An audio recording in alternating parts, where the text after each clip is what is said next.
Vinod highway पर गाड़ी चला रहा था। सड़क के किनारे उसे एक 12-13 साल की लड़की तरबूज बेचती दिखाई दी। विनोद ने गाड़ी रोककर पूछा, तरबूज की क्या रेट है बेटा? लड़की बोली, 50 रुपये का एक तरबूज है साहब।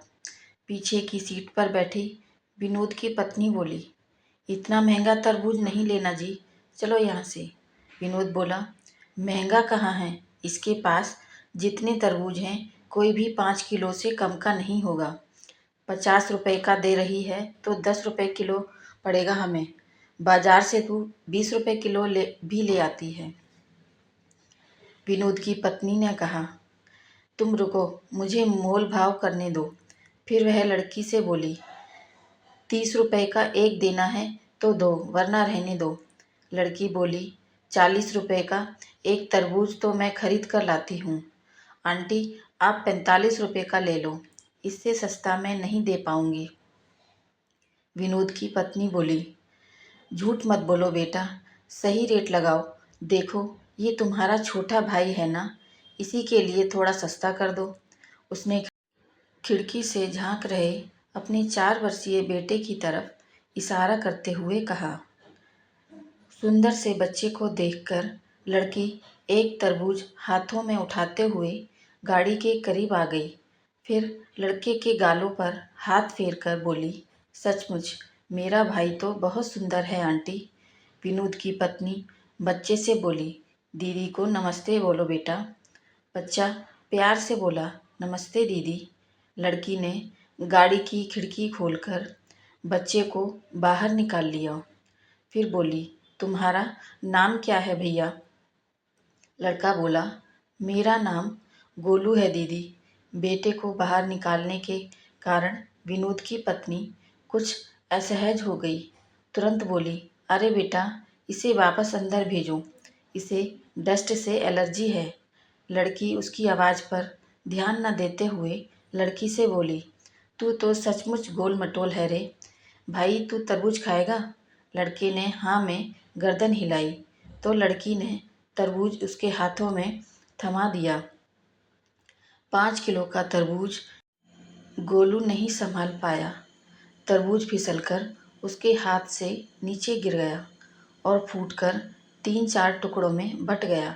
तरबूज के गिर कर फूट जाने से लड़का रोने लगा।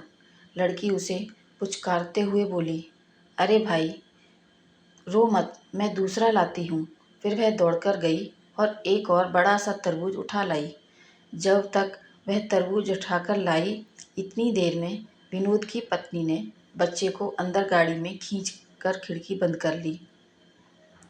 लड़की खुले हुए शीशे से तरबूज अंदर देते हुए बोली, ले भाई, ये बहुत मीठा निकलेगा।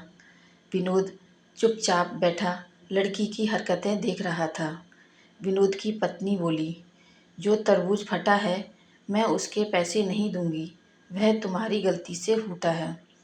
लड़की मुस्कुराते हुए बोली, उसको छोड़ो आंटी, आप इस तरबूज के पैसे भी मत देना, ये मैंने अपने भाई के लिए दिया है।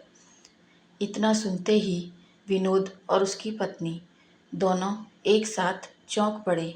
विनोद बोला, नहीं बिटिया, तुम अपने दोनों तरबूज के पैसे ले लो। फिर 100 का नोट उस लड़की की तरफ बढ़ा दिया। लड़की हाथ के इशारे से मना करते हुए वहाँ से हट गई और अपने बाकी बचे हुए तरबूजों के पास जाकर खड़ी हो गई। विनोद भी गाड़ी से निकलकर वहाँ आ गया। आते ही बोला, पैसे ले लो बेटा, वरना तुम्हारा बहुत बड़ा नुकसान हो जाएगा। लड़की बोली, माँ कहती है जब बात रिश्तों की हो तो नफ़ा नुकसान नहीं देखा जाता। आपने गोलू को मेरा भाई बताया, मुझे बहुत अच्छा लगा। मेरा भी एक छोटा सा भाई था। मगर विनोद बोला, क्या हुआ तुम्हारे भाई को? वह बोली, जब वह 2 साल का था तब उसे रात में बुखार हुआ था। सुबह माँ हॉस्पिटल में ले जा पाती उससे पहले ही उसने दम तोड़ दिया था। मुझे मेरे भाई की बहुत याद आती है। उससे 1 साल पहले पापा भी ऐसे ही हमें छोड़कर गुजर गए थे। विनोद की पत्नी बोली, ले ले बिटिया, अपने पैसे ले ले। लड़की बोली, पैसे नहीं लूँगी आंटी। विनोद की पत्नी गाड़ी में गई। फिर उसने अपने बैग में से एक पाजेब की जोड़ी निकाली जो उसने अपनी 8 वर्षीय बेटी के लिए आज ही 3,000 में खरीदी थी।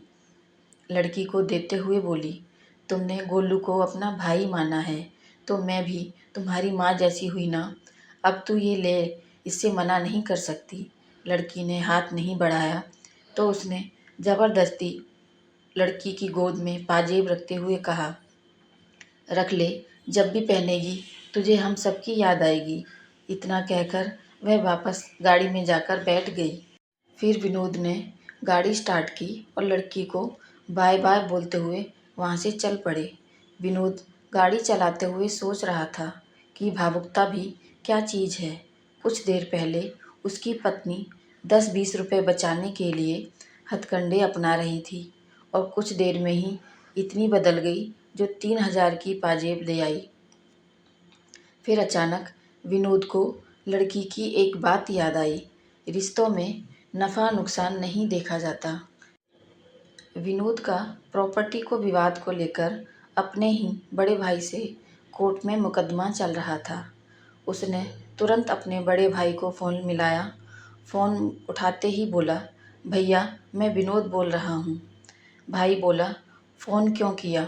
विनोद बोला, भैया आप वो मेन मार्केट वाली दुकान ले लो, मेरे लिए मंडी वाली छोड़ दो और वो बड़े वाला प्लॉट भी आप ले लो, मैं छोटा वाला ले लूँगा। मैं कल ही मुकदमा वापस ले रहा हूँ।